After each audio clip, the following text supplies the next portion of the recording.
Have you ever considered how a society's true character is reflected in its treatment of its most vulnerable members, especially those who have lost their parents and guardians?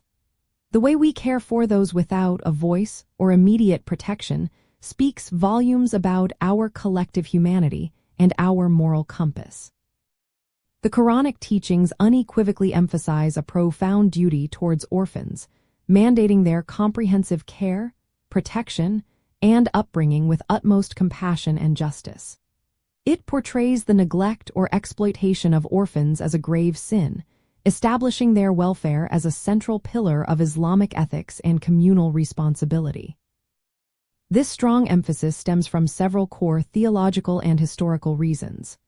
Spiritually, the Quran views compassion for orphans as a direct act of worship and a path to divine mercy, often linking it with belief in God and the Last Day.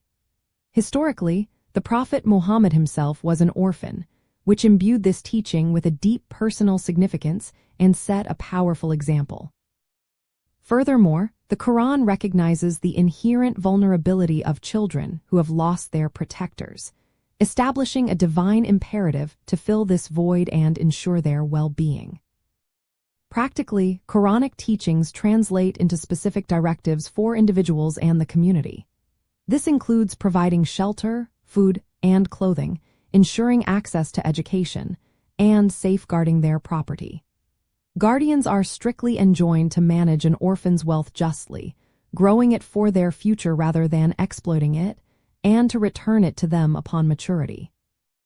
The guidance extends to emotional support, advocating for kind words and treatment, and avoiding any harshness or neglect that could compound their loss.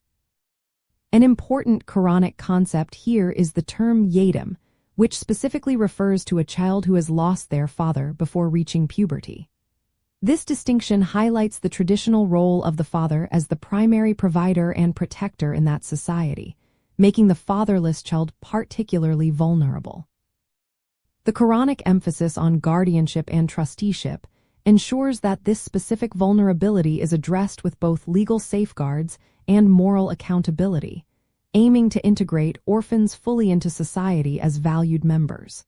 It's not just about charity, but about active integration and empowerment. Ultimately, the Quran's teachings about orphans serve as a powerful ethical framework, urging believers to create a just and compassionate society where no child, regardless of their circumstances, feels alone or deprived. By fulfilling this sacred trust, communities not only honor a divine command but also cultivate an environment of empathy, equity, and collective well-being, ensuring a brighter future for these most deserving members of society.